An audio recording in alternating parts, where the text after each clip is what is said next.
Olha só, depois da trégua, né, de Trump, Lula voltou a criticar o presidente norte-americano, que completou hoje um ano, né, de mandato e está distribuindo tarifas aos países europeus que não o apoiaram, então, o controle americano na Groenlândia.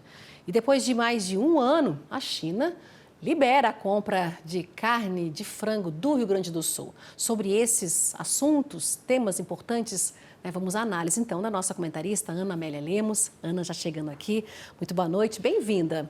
Boa noite, Simone. Noticiário muito quente, importante, né? Quente para tudo, geopolítica, questão sanitária, questão política, início do ano legislativo e tudo mais. É verdade. Vamos, então, começar pelo Rio Grande do Sul, né? Nosso estado, né? Uma notícia Demorou, mas chegou, né? Um ano e 6 meses depois, Ana. Era exatamente a decisão mais importante do ponto de vista sanitário.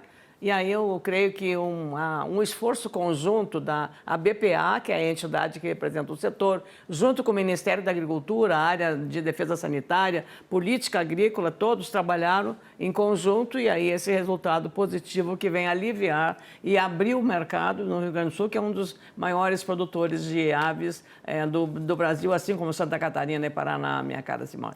Ana, então, para a gente continuar nesse assunto, eu vou chamar agora para essa entrevista com a gente, né? Agora vamos... Outro gaúcho, né, Ana? Vamos... Outro gaúcho. Isso, certo. Vamos falar com o Ricardo Santin, presidente da ABPA. Muito bem-vindo, Ricardo. Olá, Simone. Olá, Ana Amélia. Prazer imenso estar aqui para dar boa notícia, né, Ana, para o nosso Rio Grande, que é a retomada das exportações gaúchas para a China. Algo importante para nós. Sim. Que a gente está celebrando e festejando. Ricardo, como é que vocês avaliam, então, essa volta, né, da gigante, né, China, às compras do Rio Grande do Sul? 1 ano e 6 meses. Como é que você avalia essa retomada, o impacto para o Rio Grande do Sul? Porque nesse período todo aí, ficar sem exportar, né, mandar a carne do Rio Grande do Sul para lá também teve um impacto no estado. Mas como é que vocês avaliam essa demora? Bem, a gente tem que celebrar o fato de retornar. O Rio Grande do Sul, infelizmente, teve 2 ocorrências, uma que se sobrepôs à outra, que primeiro era a doença Newcastle, estava terminando e o estado ia ser liberado, veio a influenza aviária no mesmo estado, mas mostrou a resiliência da indústria gaúcha e da indústria brasileira. O Rio Grande do Sul caiu nas suas exportações, mesmo tendo esses 2 episódios em sequência, somente menos de 2% no ano de 2025. No caso do Brasil, crescemos 0,6%, ou seja, foi o ano em que tivemos o maior desafio sanitário da história da avicultura brasileira, especialmente gaúcha, e conseguimos chegar ao final, no caso do Brasil crescendo, no caso do Rio Grande diminuindo um pouquinho somente. Há sim o problema da rentabilidade das empresas quando deixam de exportar para a China produtos específicos, como pé de frango e a asa e meio da asa especificamente. Isso dá maior rentabilidade.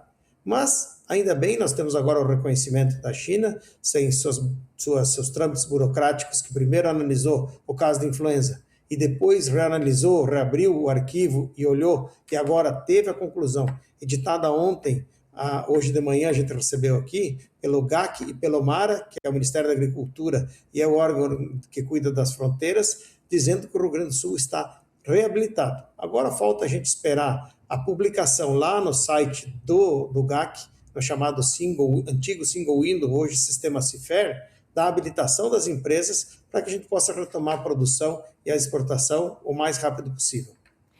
Ricardo, nessa informação, na verdade, essa situação da China se deve ao primeiro caso de Newcastle, que é um outro tipo de, não é influência aviária, é outra doença que ainda remanescia a obstrução ou a proibição de entrada de carne de frango na China, do Rio Grande do Sul. Aí veio a questão da gripe aviária, que ampliou a restrição e agora a China toma essa decisão. Ela foi decorrente, primeiro, lhe pergunto, da rapidez com que o Rio Grande do Sul, de modo particular, resolveu o problema sanitário, junto com o governo federal, claro, com a BPA, ou se deveu a um cenário geopolítico de perturbação na relação, inclusive com o grande mercado americano, que também é fornecedor, e a Europa em relação à China? Muito mais, Ana, pela primeira parte da sua pergunta. Foi pela agilidade, pela consistência dos dados. atuação muito rápida, né, inequívoca da Secretaria de Saúde do Estado, também com apoio do Fundesa aí no Rio Grande do Sul, a ação do Ministério da Agricultura através da Superintendência, o ministro Fávaro e o secretário Rua e o Goulart fazendo uma negociação árdua, já que você sabe, voltar para a China é um mercado complicado. Você tem uma série de geopolíticas hoje incidindo, mas elas também ajudaram. Mas o mais importante foi que, primeiro, se levaram todos os dados da influenza aviária e, infelizmente, a influenza aviária se sobrepôs ao tema Newcastle. Aí você venceu o tema influenza, aí agora a China voltou a analisar, pediu um novo questionário, o Brasil respondeu rapidamente, fez as traduções, fez as respostas que a China queria, e isso então ajudou muito. O trabalho conjunto da Asgav aí, da Secretaria, Fundesa, MAPA, do próprio apoio da BPA, a nossa gerência que estão lá, com os adidos, fazendo uma pressão diária, conseguiu que a gente voltasse a colocar, já que a gente exporta especialmente pés e asas, que são produtos que você não encontra muito facilmente no mundo. Para poder produzir a mais, você tem que produzir um frango inteiro. Por isso que o Brasil tem essa relação de complementariedade que a gente sempre diz. Então, a gente estava complementando a indústria local no excedente que eles comem, além do que a produção deles faz. Isso, então, foi explicado para a China, foram mostradas as decisões e análises técnicas que embasaram a nossa declaração de livro de Newcastle e livro de influenza, e a China acatou, então essa é a boa notícia que temos que celebrar. Pois é, você estava falando que a China ela compra muito os pés, né? Quando eu morei na África do Sul, era impressionante como eu via, o mercado também gosta muito, né? A gente vê aqueles pacotes com os pés, né, do frango e vindo do Brasil também. Ou seja, é um detalhe para mostrar né, como o país ele compra aquilo que a sua população está acostumada no seu cardápio, na sua alimentação do dia a dia. E esse é um detalhe lá da África do Sul, assim como na China. Agora, Ricardo, eu estava ouvindo conversando aqui com análises, né, em relação a esse assunto também, eles estavam colocando para mim aqui em relação a um protecionismo velado, né, da China, né, a China querendo então deixar o seu mercado consumindo mais a proteína suína e colocando esse escudo sanitário. Eu queria que você avaliasse, pode ter sido isso mesmo ou não? Eu respeito quem tem essa viés, mas é importante olhar os volumes. Quando a gente fala em mercado de carne suína na China, nós estamos falando de um mercado de 57 milhões de toneladas. O Brasil produz 5 milhões e meio para o Brasil inteiro. E a China produz 57 e ainda importa mais 2 milhões aproximadamente. E aí, quando ela produz também 15 milhões de toneladas de frango. Nas exportações brasileiras para lá, elas são na casa de 350 mil toneladas de pés, mais 150 mil toneladas de asas. Você tem, então, uma representação de 13% nesses, digamos, 500 mil toneladas, 550 mil, que seria o equivalente ao Rio Grande do Sul.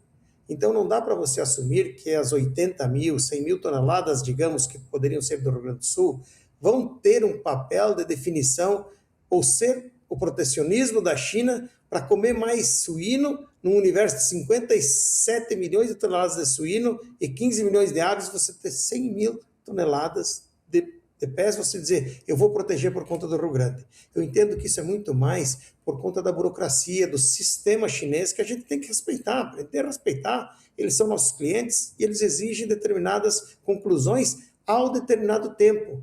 E eu compreendo e te digo, como gaúcho, para nós parece que demora. Por quê? Porque quem está querendo vender gostaria de estar vendendo a um preço melhor do que teve que vender na África, por exemplo, em Hong Kong e outros mercados, como o Vietnã e outros mercados que foram substitutos. Mas a China tem o seu tempo, já um tempo que já nos ensinava Confúcio de fazer as coisas. E esse foi o principal problema que fez demorar. Não houve, inclusive, olha, o Ministério da Agricultura e o Ministério das Relações Exteriores, a nossa embaixada, o embaixador do Brasil na China, com os adidos. O nosso secretário fez mais de 3 viagens para lá só para esse tema. O ministro viajou 2 vezes. O tema estava na pauta em todas as reuniões que se seguiram no ano passado até agora, falando de agricultura e suinocultura, avicultura e suinocultura com a China. Esse tempo, infelizmente, foi grande, mas ele foi necessário para que a China se sentisse segura de importar esse volume. mas não vejo que tenha havido um protecionismo chinês de deixar o Rio Grande fechado para tentar melhorar o consumo no mercado dele, porque, infelizmente, o volume é grande para nós gaúchos, é grande para as empresas que deixaram muito importante, porque é uma rentabilidade bastante importante que ela deixou de ter, mas quando olha o tamanho do volume do mercado chinês, são volumes que não fazem essa diferença lá no dia a dia.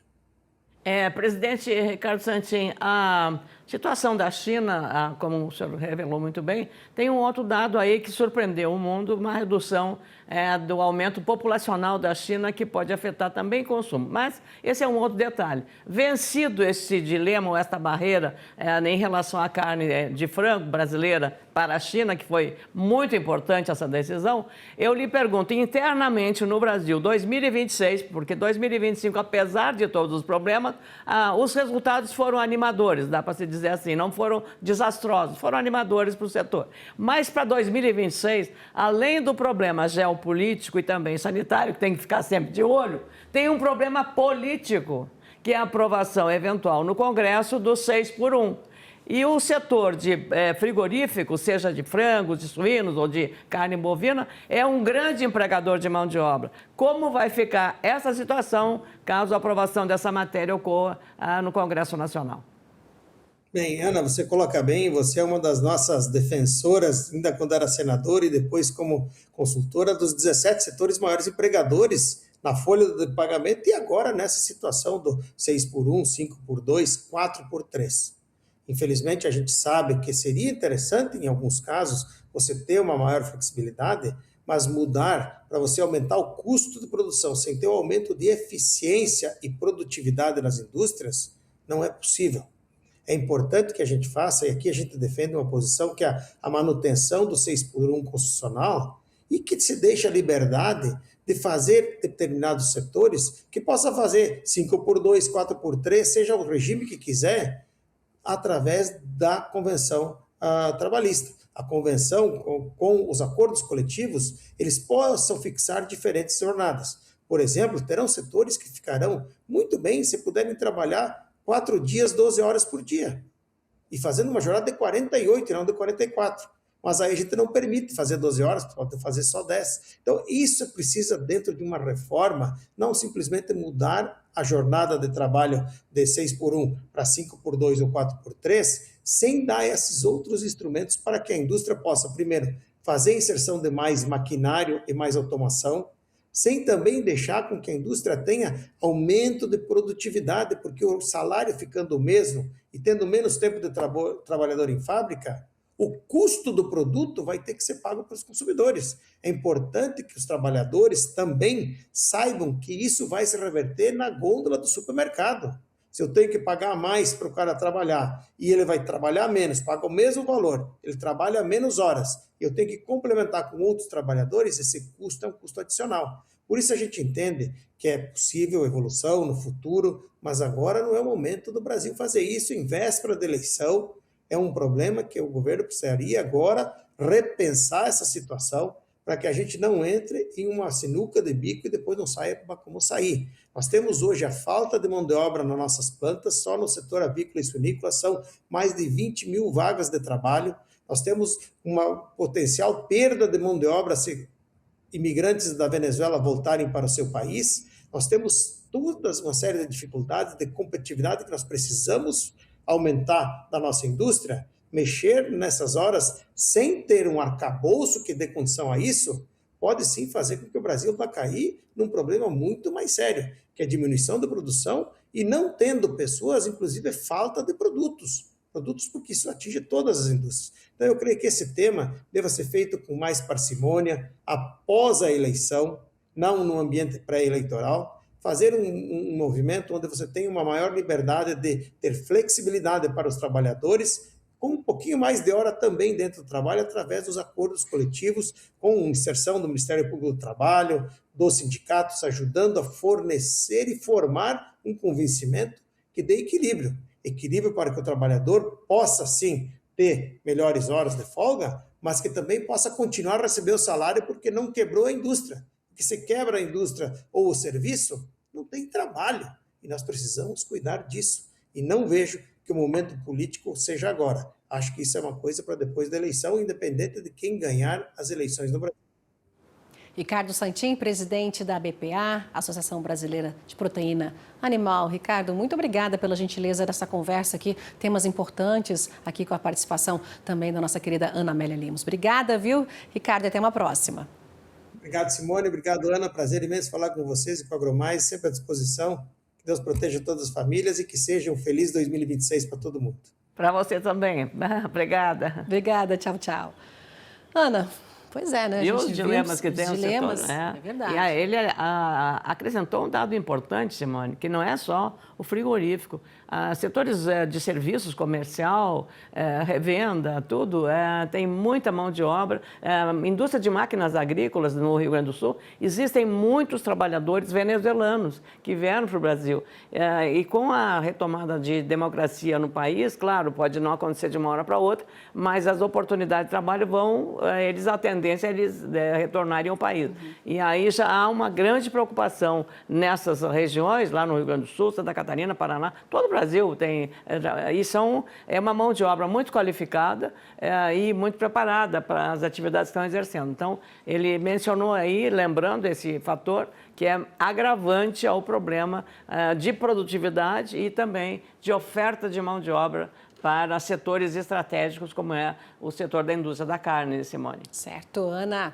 Vamos seguindo aqui, temos muitos assuntos ainda para você abordar, né? Abordar e trazer a tua análise. Agora vamos falar de Trump, né? O presidente Donald Trump foi alvo de críticas do presidente Lula, né, Ana, que disse que a gente estava vendo aquela situação, né, de calmaria do presidente, da química, mas voltando a fazer críticas ao presidente Trump, né, que disse que o presidente norte-americano pensa em comandar o mundo pelas redes sociais. Vamos ouvir.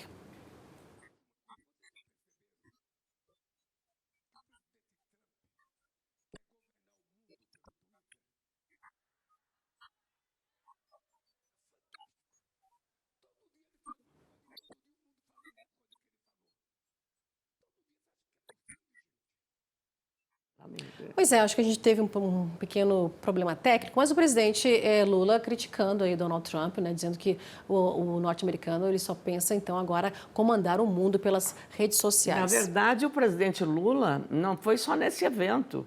Ele escreveu um artigo no jornal New York Times, que é um dos jornais mais importantes do mundo, fazendo as mesmas colocações. E, claro, uma coisa é o discurso aqui dentro do Brasil e outra coisa é uma publicação de um artigo assinado por ele, fazendo críticas à atuação do Donald Trump em relação não apenas ao caso da Venezuela, que ele foi o primeiro chefe de Estado a fazer críticas e aí recebeu também aqui também alguns reparos, mas, sobretudo, em relação à questão da Groenlândia agora, que esse é o capítulo do momento que está em debate, né, Simone?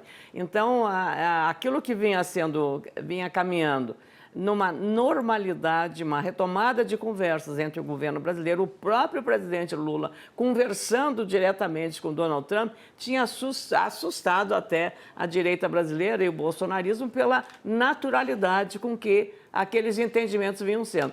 Aí o presidente Lula puxa o freio, mete, acelera, bota o pé no acelerador, tinha puxado no freio no comércio. E aí meteu o pé no acelerador, no caso político e ideológico, prevaleceu a ideologia e aí veio agora a tranca. Menos mal que no caso da Groenlândia, todo o bloco europeu está do mesmo lado. E isso aí facilita e fortalece, claro, uma posição brasileira. É uma situação muito delicada e eu acho que numa encrenca desse tamanho, a melhor saída para o Brasil é não se meter na briga dos outros, né, Simone? Pois é, porque a Europa, Ana, está discutindo aí uma resposta conjunta, né, Donald Trump, que depois que o presidente americano decidiu taxar, não é, os países aliados, né, países da OTAN, aliados, né, que mandaram tropas, então, para defender a Groenlândia, França, Alemanha chamaram as tarifas de chantagem. Vamos conferir agora a reportagem de Felipe Killing.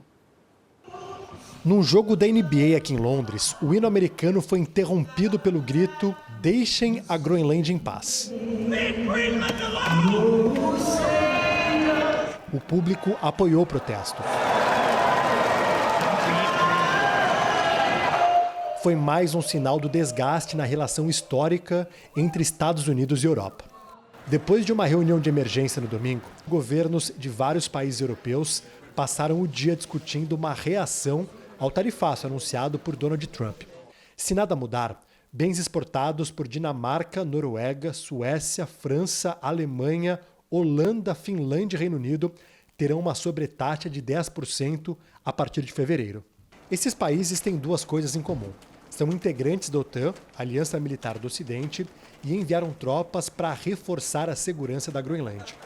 Em Londres, o primeiro-ministro britânico disse que tarifas usadas contra países aliados não são um caminho aceitável. It is not the right way to resolve differences within an alliance.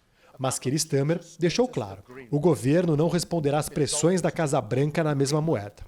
Já a União Europeia tem outra visão. Maiores economias do bloco, Alemanha e França, defendem uma retaliação drástica. Além de um plano de tarifas no valor equivalente a 580 bilhões de reais, os governos querem a ativação de uma medida anticoerção que tem um apelido curioso, Bazuca. Criada em 2023, a medida prevê a restrição de investimentos e a limitação do acesso de companhias americanas ao mercado europeu, como empresas do ramo financeiro e tecnológico. Aos jornalistas, ministros das Finanças de França e Alemanha chamaram de chantagem a pressão dos Estados Unidos. A OTAN acompanha essa crise toda com preocupação. O receio é que o conflito político possa atingir a coordenação no Ártico, ou até mesmo representar o fim da aliança militar, caso os Estados Unidos resolvam utilizar a força. Em Washington, Trump voltou a dizer que a Groenlândia é estratégica para a segurança americana no Ártico e questionou a capacidade europeia de proteger a região diante da atuação da Rússia e da China. Numa carta surpreendente ao premier da Noruega, Trump disse que não se sente mais obrigado a pensar exclusivamente na paz e que pode focar só no que, segundo ele, é bom para os Estados Unidos. O motivo? Não ter vencido o Prêmio Nobel da Paz no ano passado. Detalhe, o prêmio é entregue por uma organização norueguesa sem relação com o governo. A vencedora em 2025 foi a líder da oposição na Venezuela, Maria Corina Machado, que na semana passada, simbolicamente, entregou o prêmio a Trump. Pois é, né? A Groenlândia no centro das atenções dos Estados Unidos.